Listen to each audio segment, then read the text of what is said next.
بسم الله الرحمن الرحيم الحمد لله نحمده ونستعينه ونستغفره ونؤمن به ونتوكل عليه ونعوذ بالله من شرور أنفسنا ومن سيئات أعمالنا من يهده الله فلا مضل له ومن يضلله فلا هادي له ونشهد أن لا إله إلا الله وحده لا شريك له ونشهد أن سيدنا ونبينا وحبيبنا ومولانا محمدا عبده ورسوله صلى الله تعالى عليه وعلى آله وأصحابه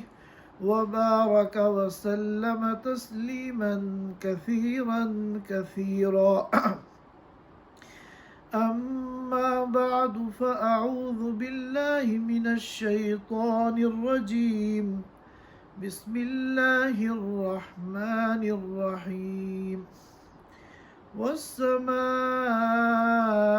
ذات البروج واليوم الموعود وشاهد ومشهود قتل أصحاب الأخدود النار ذات الوقود إذ هم عليها قعود وهم على ما يفعلون بالمؤمنين شهود وما نقموا منهم إلا أن يؤمنوا بالله العزيز الحميد الذي له ملك السماوات والأرض والله على كل شيء شهيد صدق اللہ العظیم۔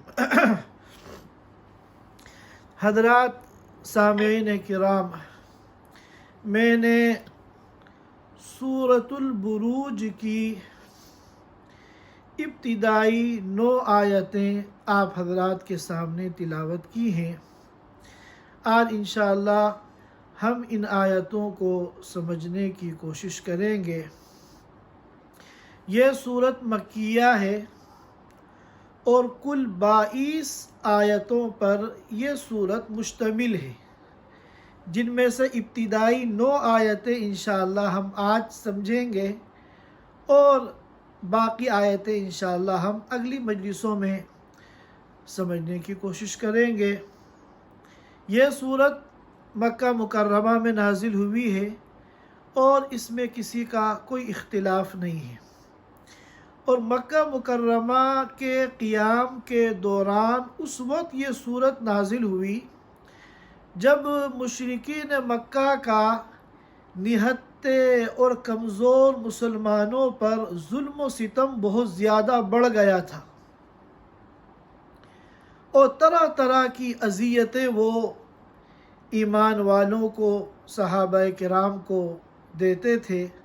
اس موقع پر یہ سورت نازل ہوئی، اور اس سورت میں اللہ تعالیٰ نے بنو اسرائیل کا ایک واقعہ نقل کرنے کے بعد مسلمانوں کو تسلی دی ہے، اور مسلمانوں کو یہ بات سمجھائی ہے کہ جو کچھ اس وقت تمہیں تکلیف اٹھانی پڑ رہی ہے یہ وقتی ہے، تھوڑا سا تم صبر کر لو اور ان تکلیفوں کو، ان پریشانیوں کو، ان مصیبتوں کو، ان ایذاؤں کو برداشت کر لو، آگے پھر انشاءاللہ تمہارے مزے ہی مزے ہیں۔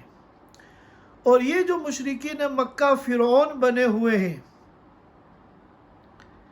اور ظلم و ستم کے پہاڑ توڑ رہے ہیں، اس وقت تو بڑے مزے میں نظر آ رہے ہیں، لیکن ان کا جو مستقبل ہے وہ تاریک ہے، ان کا جو انجام ہے وہ بہت دردناک ہے۔ یہ واقعہ سنا کر یہ پیغام ایمان والوں کو اللہ تعالیٰ نے اس لیے دیا تاکہ ان کو تسلی ہو اور صبر ان کے لیے آسان ہو جائے۔ ہم پہلے ان آیات کا ترجمہ سن لیتے ہیں، اس کے بعد انشاءاللہ ہمیں تفسیر کو سمجھنا ہے، اور خاص طور پر ہمیں اس واقعے کو اچھی طرح اس کے تمام پہلوؤں کے ساتھ سمجھنا ہے جس کی طرف اس صورت مبارکہ میں اشارہ کیا گیا ہے۔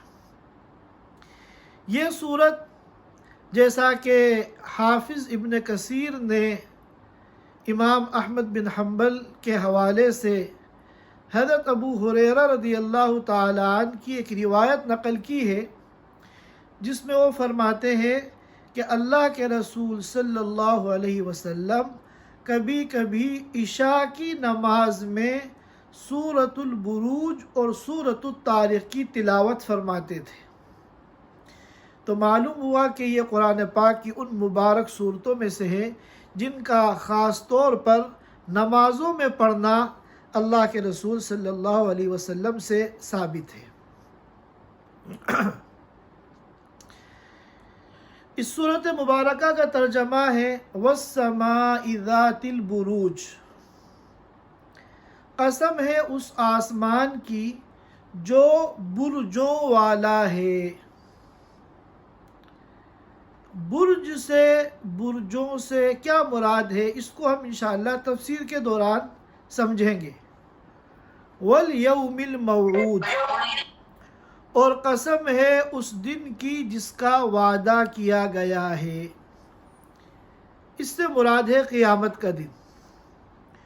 اور قسم ہے شاہد کی، یعنی جمعے کے دن کی۔ اور قسم ہے مشہود کی، یعنی عرفے کے دن کی۔ یہ 4 قسمیں اللہ تعالیٰ نے ابتدا میں کھائی ہیں۔ نمبر 1، برجوں والا آسمان۔ نمبر 2، وہ دن جس کا وعدہ کیا گیا ہے، یعنی قیامت کا دن۔ نمبر 3، شاہد یعنی جمعے کا دن۔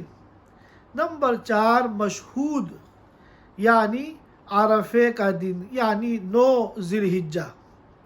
ان 4 قسموں کے کھانے کے بعد اب اللہ تعالیٰ اصل مضمون کو بیان فرما رہے ہیں۔ قتل اصحاب الاخدود، برباد ہو جائیں، ہلاک ہو جائیں خندق والے۔ اخدود کے معنی خندق۔ الناری ذات الوقود، یعنی ایسی آگ والے جس میں ایندھن بھرا ہوا ہے۔ اذ ہم علیہا قعود، جبکہ یہ لوگ اس آگ کے ارد گرد بیٹھے ہوئے تھے۔ وَهُمْ عَلَىٰ مَا يَفْعَلُونَ بِالْمُؤْمِنِينَ شُهُودٌ، اور وہ لوگ جو کچھ ایمان والوں کے ساتھ کر رہے تھے، شہود، اس کا وہ مشاہدہ کر رہے تھے، نظارہ کر رہے تھے۔ ایمان والوں کے ساتھ اس خندق میں جس میں آگ بھری ہوئی تھی، جو کچھ کیا جا رہا تھا، یہ لوگ اس خندق کے چاروں طرف بیٹھ کر اس کا مشاہدہ کر رہے تھے۔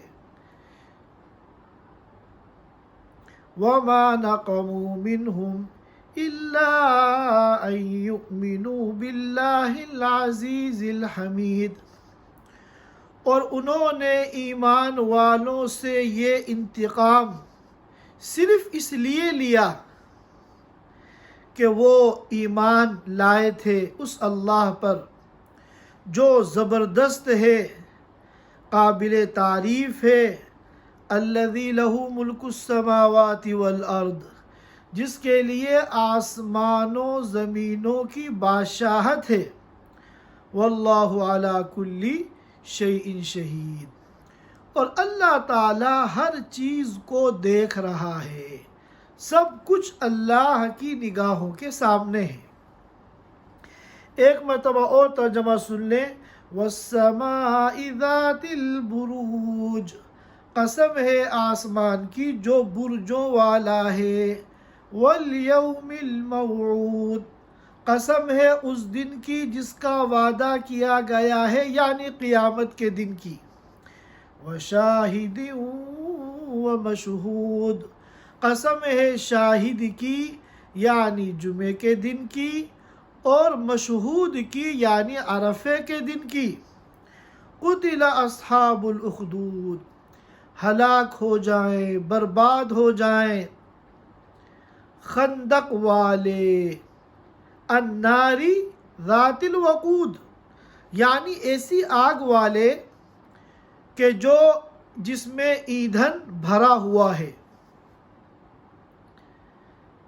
اذ ہم علیہا قعود، جبکہ وہ لوگ اس خندق کے اور اس آگ کے ارد گرد بیٹھے ہوئے تھے، وَهُمْ عَلَى مَا يَفْعَلُونَ بِالْمُؤْمِنِينَ شُهُودٌ، اور وہ لوگ جو کچھ ایمان والوں کے ساتھ کر رہے تھے اس کا نظارہ کر رہے تھے، اس کا مشاہدہ کر رہے تھے۔ جیسے اسٹیڈیم میں میچ ہوتا ہے، بیچ میں، اور چاروں طرف لوگ بیٹھ کر اس کا مشاہدہ کرتے ہیں، اس کا نظارہ کرتے ہیں، لطف اندوز ہوتے ہیں، انجوائے کرتے ہیں، اسی طرح یہ لوگ اس کے چاروں طرف بیٹھ کے نظارہ کر رہے تھے، مزے لے رہے تھے۔ وَمَا نَقَمُوا مِنْهُمْ إِلَّا أَن يُؤْمِنُوا بِاللَّهِ الْعَزِيزِ الْحَمِيدِ، انہوں نے ان لوگوں سے انتقام صرف اس لیے لیا کہ یہ ایمان لے آئے تھے اس اللہ پر جو زبردست ہے، قابل تعریف ہے، الذی لہ ملک السماوات والارض، جس کے لیے آسمان و زمین کی بادشاہت ہے، واللہ علی کل شیء شہید، اللہ تعالیٰ ہر چیز کو دیکھ رہا ہے، سب کچھ اللہ کی نگاہوں کے سامنے ہے۔ اس صورت مبارکہ میں اللہ تعالیٰ نے شروع میں 4 قسمیں کھا کر ایک واقعے کی طرف اشارہ کیا ہے۔ تفصیلات اور ڈیٹیل اس واقعے کی اللہ نے قرآن میں بیان نہیں کی، وہ تو احادیث میں اور روایات میں اس کی ڈیٹیل آئی ہے، جہاں سے اخذ کر کے مفسرین نے اپنی کتابوں میں نقل کی ہے۔ اور اس کی وجہ یہ ہے کہ یہ واقعہ جو ہے کفار مکہ اور اہل مکہ کے درمیان معروف و مشہور تھا، ہر ایک اس واقعے کو خوب اچھی طرح جانتا تھا، اس لیے اشارہ اس واقعے کی طرف کافی تھا۔ اللہ تعالیٰ فرماتے ہیں وَالسَّمَاءِ ذَاتِ الْبُرُوجِ، قسم ہے آسمان کی جو برجوں والا ہے۔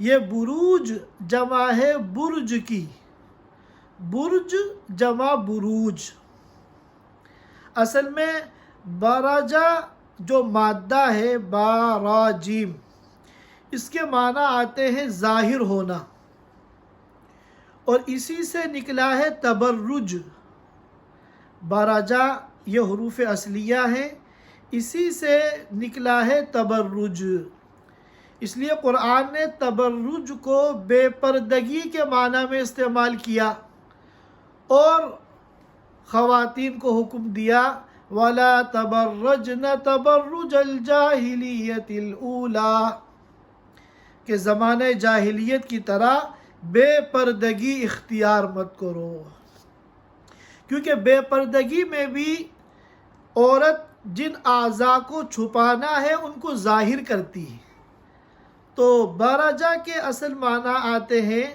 ظاہر ہونے کے۔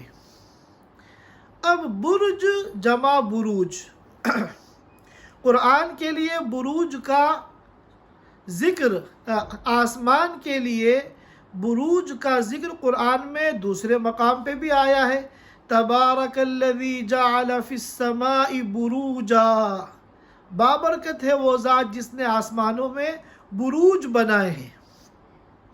اب سوال یہ پیدا ہوتا ہے یہاں بروج سے کیا مراد ہے؟ تو اقوال مختلف ہیں، زیادہ جو مشہور ہیں وہ دو قول ہیں۔ ایک تو بروج سے مراد ہیں ستارے، کیونکہ ستارے بھی ظاہر ہوتے ہیں، تو ایسی صورت میں ہم ترجمہ کریں گے وَالسَّمَاءِ ذَاتِ الْبُرُوجِ، قسم ہے آسمان کی جو ستاروں والا ہے۔ اور دوسرا قول کہ بروج سے مراد ہے محلات، وہ بڑے بڑے محل جو آسمانوں میں ہیں، جہاں فرشتے بیٹھ کر آسمانوں کی نگرانی کرتے ہیں، اور شیاطین جب آسمان کے قریب آتے ہیں اور ملأ اعلیٰ کی کوئی بات سننا چاہتے ہیں تو فرشتے شہاب ثاقب مار کر ایسا ستارہ جو آگ کا شعلہ ہوتا ہے، ایسا چمکدار ستارہ مار کر ان کو بھگاتے ہیں۔ تو ان کا کہنا یہ ہے دوسرے قول کے قائلین کا کہ بروج سے مراد وہ مقامات ہیں جو نگرانی کے لیے بنائے جاتے ہیں۔ آپ نے دیکھا ہوگا پرانے جو قلعے ہوتے ہیں ان میں جو فصیل ہوتی ہے اس پہ جگہ جگہ برجیاں بنی ہوئی ہوتی ہیں، ان برجیوں میں فوجی ہوتے تھے جو اس قلعے کی حفاظت پہ مامور ہوتے تھے۔ تو ان کا کہنا یہ ہے کہ بروج سے مراد آسمان کے وہ محل ہیں۔ چنانچہ موجودہ دور میں ہر وہ عمارت اور ہر وہ محل جو بہت اونچا بنایا گیا ہو، بہت اونچا، اس کو برج کہا جاتا ہے۔ اونچا محل، کیونکہ وہ دور سے نظر آتا ہے، ظاہر ہونے کے معنی اس میں پائے جاتے ہیں۔ اور خاص طور پر جو بڑی بڑی بلڈنگیں بنائی جاتی ہیں کورنیش کے آس پاس، اس کو ہم لوگ انگلش میں ٹاور کہتے ہیں، تو ٹاور کی جو عربی ہے وہ برج ہے۔ یہی وجہ ہے کہ دنیا کا سب سے اونچا ٹاور جو دبئی میں ہے اس کو برج خلیفہ کہا جاتا ہے۔ تو موجودہ دور میں ٹاور کے لیے برج کا لفظ استعمال ہوتا ہے۔ تو برج کہتے ہیں وہ شاندار اور عالیشان محل جو بہت اونچا ہو، دور سے نظر آتا ہو۔ تو دوسرا قول یہ ہے کہ وَالسَّمَاءِ ذَاتِ الْبُرُوجِ، قسم ہے آسمان کی جو بروج والا ہے، یعنی اونچے اونچے محل والا ہے۔ اور یہ اونچے اونچے محل جو ہے یہ وہ مقام ہیں جہاں فرشتے تعینات ہیں اور وہاں سے وہ آسمان کی نگرانی کرتے ہیں۔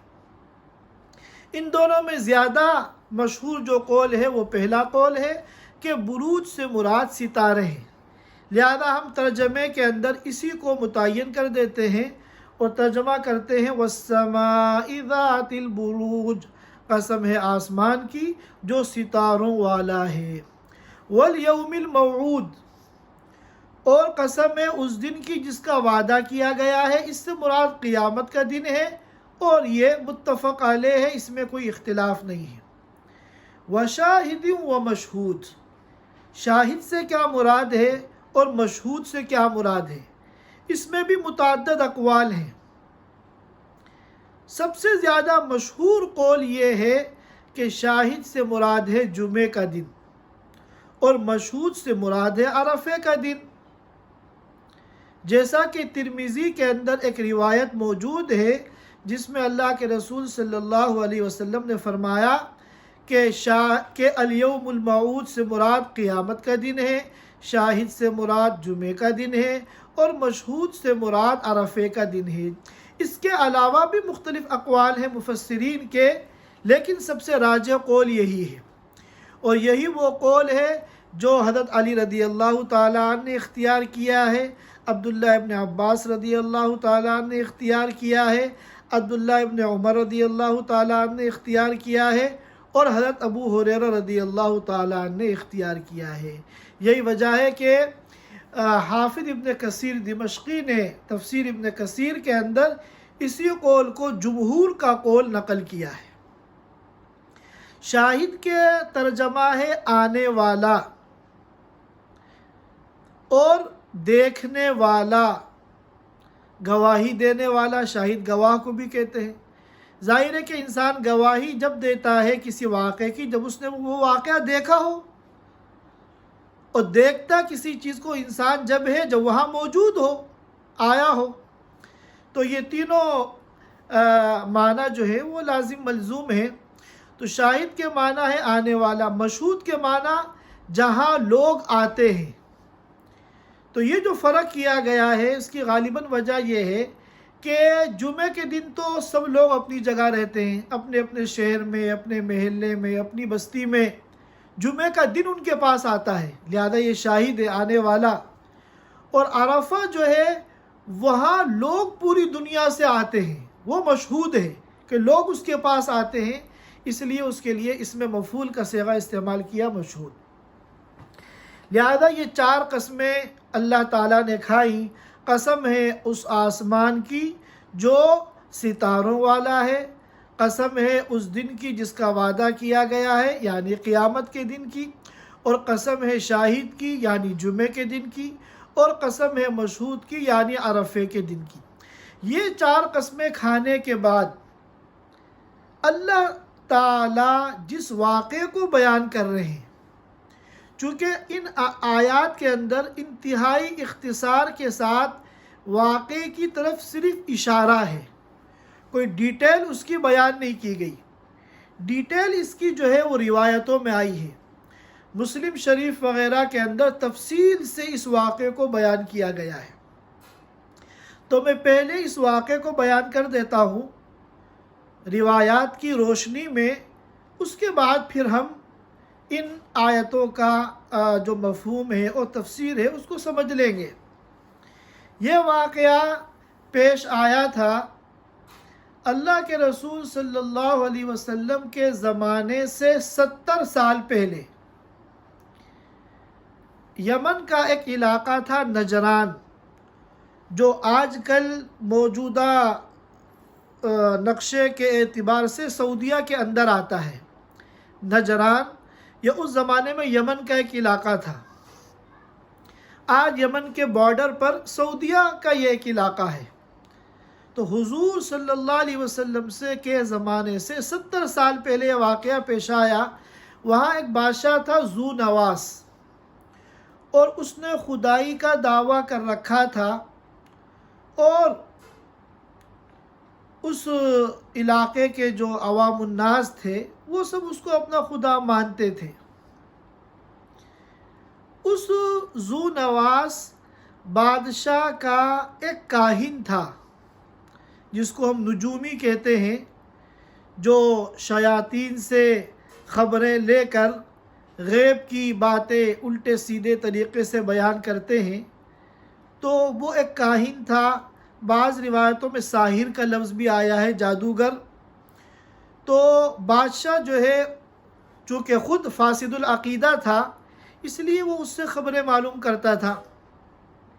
جب یہ کاہن اور نجومی یا بعض روایتوں کے مطابق ساحر اور جادوگر یہ بوڑھا ہو گیا، تو اس نے بادشاہ سے کہا کہ دیکھیے میں بوڑھا ہو گیا ہوں اور میرا مرنے کا وقت قریب آ گیا ہے، میں یہ چاہتا ہوں کہ آپ ایک ذہین اور ہونہار لڑکا میرے حوالے کر دیں جس کو میں یہ فن سکھا دوں،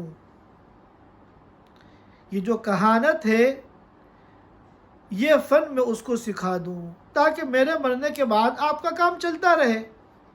بادشاہ کو یہ رائے پسند آئی، چنانچہ بادشاہ کی فرمائش پر ایک بہت ہونہار، ذہین، سمجھدار اور عقل مند لڑکا لایا گیا۔ بادشاہ نے اس لڑکے کو اس نجومی کے پاس بھیج دیا کہ تم اس کو یہ کہانت اور یا دوسری روایت کے مطابق یہ جادو اس کو سکھا دو۔ چنانچہ یہ لڑکا جو ہے، جس طرح بچے پڑھائی کے لیے روزانہ کی بیس پر اسکول جاتے آتے ہیں، اسی طرح یہ روزانہ اس کے پاس یہ فن سیکھنے کے لیے جاتا تھا۔ صبح کو جاتا تھا، شام کو واپس آ جاتا تھا۔